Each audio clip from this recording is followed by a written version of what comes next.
ചേദി രാജാവായ ഉപരിചര വസുവിന് അദ്രിക എന്ന അപ്സര വനിതയിൽ ജനിച്ച 2 മക്കളിൽ ഇളയ പുത്രിയാണ് സത്യവതി. അദ്രിക ബ്രഹ്മാവിന്റെ ശാപത്താൽ മത്സ്യമായി നദിയിൽ കഴിയുന്ന കാലഘട്ടത്തിലാണ് ഉപരിചര വസുവിന്റെ മക്കളെ ഗർഭം ധരിക്കുന്നത്. മത്സ്യത്തെ മുക്കുവർ പിടിക്കുകയും അതിനുള്ളിലുണ്ടായിരുന്ന ആൺകുട്ടിയെ മക്കളില്ലാതിരുന്ന ഉപരിചര രാജാവിന് കൊടുക്കുകയും ഇളയ പുത്രിയെ മുക്കുവർ തന്നെ വളർത്തുകയും ചെയ്തു. പുത്രിക്ക് സത്യവതിയെന്നു നാമകരണം നടത്തിയിരുന്നെങ്കിലും അവൾക്ക് മത്സ്യഗന്ധമുള്ളതിനാൽ മത്സ്യഗന്ധി എന്നവൾ അറിയപ്പെട്ടു. രാജാവ് വളർത്തിയ പുത്രൻ മാത്സ്യൻ എന്നറിയപ്പെട്ടു. മത്സ്യഗന്ധിക്ക് കാളി എന്ന മറ്റൊരു പേരുകൂടെ ഉണ്ടായിരുന്നു. വളർത്തച്ഛനായ മുക്കുവൻ ഒരു തോണിക്കാരനായിരുന്നതിനാൽ യാത്രക്കാരെ തോണിയിൽ കയറ്റി ഗംഗാനദിയുടെ പോഷക നദിയായ കാളിന്തി നദി കടത്തുന്നതിൽ കാളിയും അച്ഛനെ സഹായിച്ചിരുന്നു. ഒരിക്കൽ പരാശരൻ എന്ന മഹർഷി കാളിന്തി നദിയിലൂടെ കടത്തുകടക്കാൻ അതുവഴി വന്നു. അദ്ദേഹത്തെ തോണിയിൽ കയറ്റി അക്കരെ കടത്തിയത് കാളിയായിരുന്നു. അദ്രിക എന്ന അപ്സരസിന്റെ പുത്രിയായതിനാലാവാം സത്യവതിയുടെ സൗന്ദര്യത്തിൽ പരാശരന് അനുരാഗമുണ്ടാവുകയും അദ്ദേഹം അവളോട് പ്രേമാഭ്യർത്ഥന നടത്തുകയും ചെയ്തു. അവൾ പലതും പറഞ്ഞു മുനിയെ പിന്തിരിപ്പിക്കാൻ നോക്കിയെങ്കിലും പരാശരൻ കൃത്രിമമായ ഒരു മൂടൽമഞ്ഞ് സൃഷ്ടിച്ച് അതിനുള്ളിൽ വച്ച് അവളെ പരിഗ്രഹിക്കുകയും കാളി ഗർഭിണിയായി ഉടൻ തന്നെ പ്രസവിക്കുകയും ചെയ്തു. തൻ്റെ ഇംഗിതം സാധിപ്പിച്ചതിൻ്റെ പാരിതോഷികമായി മുനി 2 വരങ്ങൾ കൊടുത്തു. അവളുടെ കന്യകാത്വം നഷ്ടപ്പെടില്ല എന്നും അവളുടെ മത്സ്യഗന്ധം മാറി പകരം കസ്തൂരിഗന്ധ പരിമളം മണക്കുമെന്നുമായിരുന്നു അവ. അങ്ങനെ സത്യവതിക്ക് പരാശര മഹർഷിയിൽ ഉണ്ടായ പുത്രനാണ് ദ്വൈപായനൻ, സാക്ഷാൽ വേദവ്യാസ മഹർഷി.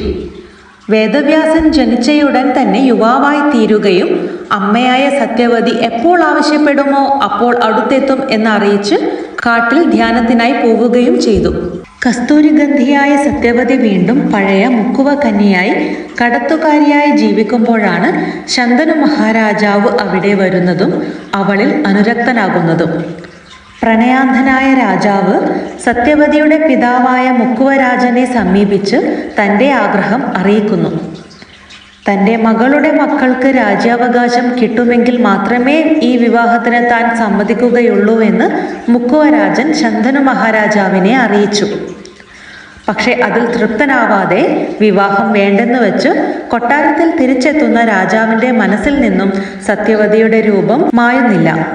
സദാ ശോകമുഖനായിരുന്ന പിതാവിൻ്റെ ശോകകാരണം മനസ്സിലാക്കിയ ദേവവ്രതൻ തനിക്ക് രാജ്യാധികാരം വേണ്ടെന്നും സത്യവതിക്കുണ്ടാകുന്ന പുത്രൻ രാജ്യം ഭരിച്ചോട്ടെ എന്നും വാക്കുകൊടുക്കുന്നു. പക്ഷേ മത്സ്യരാജന് അത് സ്വീകാര്യമായിരുന്നില്ല. അങ്ങനെ അവിടെ വച്ച് ദേവവ്രതൻ താൻ നിത്യബ്രഹ്മചാരിയായി ജീവിക്കും എന്ന ശപഥം ചെയ്തു. അതു കേട്ടു ദേവകൾ പുഷ്പവൃഷ്ടി നടത്തി ഭീഷ്മർ എന്ന നാമത്തിൽ വാഴ്ത്തിയത്രേ. ശന്തനു മഹാരാജാവ് മകന്റെ ത്യാഗത്തിൽ പ്രസാദിച്ച് ദേവവ്രതന് സ്വച്ഛന്ത മൃത്യു എന്ന വരം നൽകി അനുഗ്രഹിച്ചു.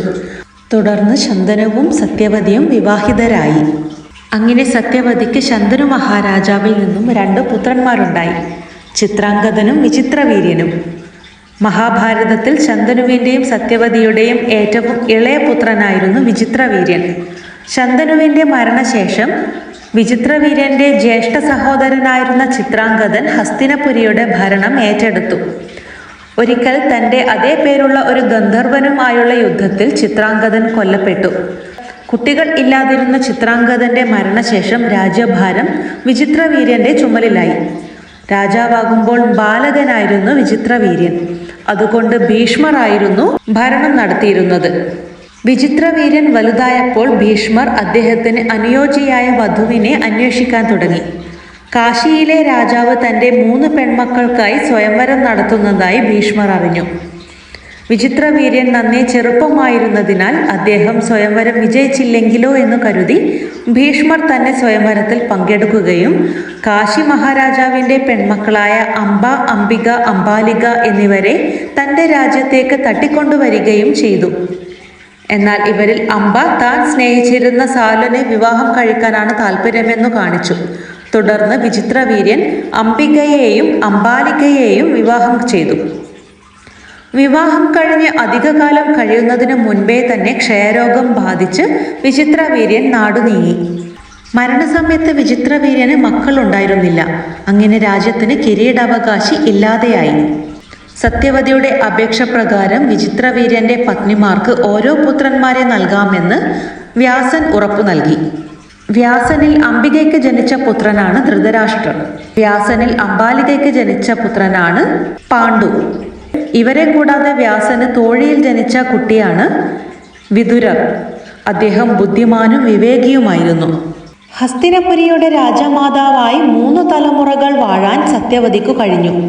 മക്കളായ വേദവ്യാസൻ, ചിത്രാംഗദൻ, വിചിത്രവീര്യൻ എന്നിവരുടെ കാലഘട്ടത്തിലും വേദവ്യാസന്റെ മക്കളായ ധൃതരാഷ്ട്രർ, പാണ്ഡു, വിതുരർ എന്നിവരുടെ കാലത്തും തുടർന്ന് പൗത്രപുത്രനായ ധർമ്മപുത്രരുടെ 16-ാം വയസ്സുവരെയും സത്യവതി ഹസ്തിനപുരിയിൽ രാജമാതാവായി കഴിഞ്ഞു. പാണ്ഡുവിന്റെ അകാല മരണശേഷം മനം നൊന്ത് രാജമാതാവായിരുന്ന സത്യവതി അന്തഃപുര ജീവിതം കൂടുതൽ ആഗ്രഹിക്കാതെ മകനായ വ്യാസനെ വരുത്തി അദ്ദേഹത്തിന്റെ ഉപദേശത്താൽ വാനപ്രസ്ഥം സ്വീകരിക്കാൻ തീരുമാനിച്ചു. സത്യവതി വനവാസത്തിന് പോകുവാൻ തയ്യാറായപ്പോൾ പുത്രനായ വിചിത്രവീര്യന്റെ ഭാര്യമാർ അംബികയും അംബാലികയും കൂടെ കാട്ടിൽ പോകുവാൻ തയ്യാറായി. 3 രാജമാതാക്കളും വ്യാസനൊപ്പം കാട് പ്രാപിക്കുകയും അവർ കുറെ കാലം തപസ്വിനികളെ പോലെ ജീവിച്ച് പരലോകപ്രാപ്തരായി.